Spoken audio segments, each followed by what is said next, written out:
Hoje é o Dia Mundial de Conscientização sobre o Autismo, que afeta 1 em cada 160 crianças no mundo.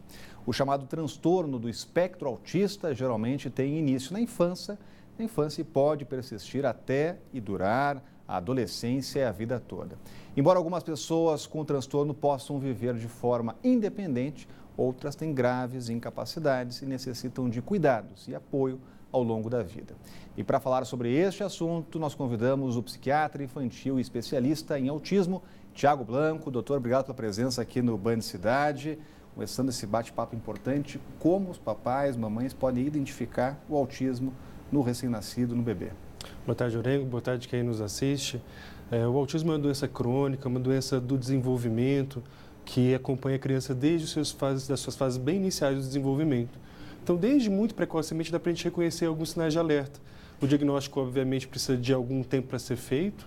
Provavelmente, a partir dos 2 anos, é quando a gente consegue reconhecer já déficits mais significativos, mas já com 6 meses, 1 ano, dá para a gente reconhecer sinais de alerta. Agora, quais são esses sinais, doutor? O que os pais e mães devem ficar atentos ali em algum comportamento que pode indicar o autismo?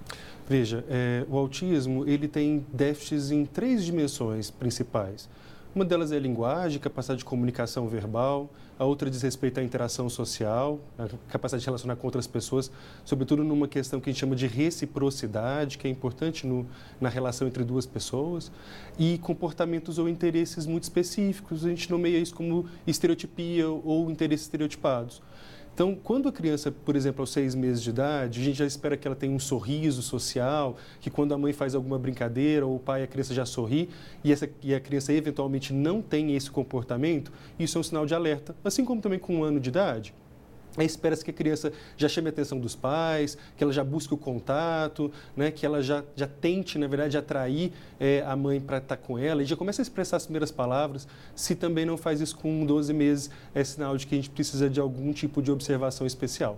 Agora, doutor, em qual momento pode começar lá o tratamento, né? Qual é o momento adequado? E quanto antes tratar, melhor é a evolução, também o desenvolvimento da criança? Sem dúvida, quanto mais precoce a intervenção, melhor é para essa criança. A gente chama isso de uma janela terapêutica de oportunidade bastante significativa.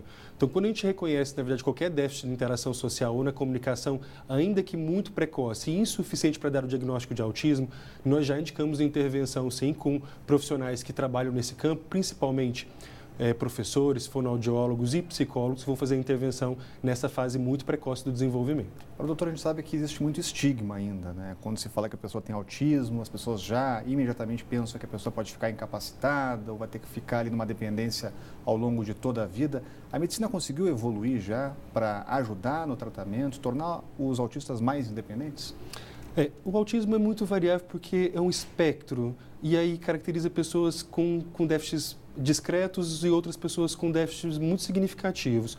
Então, quando a gente fala de autismo, disse que uma pessoa é autista, a gente, na verdade, tem que investigar quem é esse sujeito, porque senão a gente acaba, na verdade, entendendo esse nome como uma etiqueta que vai definir as competências que ela tem e a gente precisa olhar o sujeito. Por isso, essa estigmatização que vem com o autismo tem diminuído, a gente tem avançado muito nas terapêuticas, né? O uso de recursos não medicamentosos e alguns recursos eventualmente medicamentosos tem ajudado muito que essas pessoas possam conviver em sociedade, possam treinar suas habilidades e ter algum grau de independência, ainda que requeira algum tipo de apoio, e por isso que a gente nomeia, na verdade, como esses sujeitos precisam de inclusão social e têm direitos já assegurados por lei para isso. Perfeito, doutor. Obrigado pelos esclarecimentos. Muito obrigado. Eu que agradeço. Muito boa tarde. E agora mais um breve intervalo. O Band Cidade volta daqui a pouco. Não saia daí.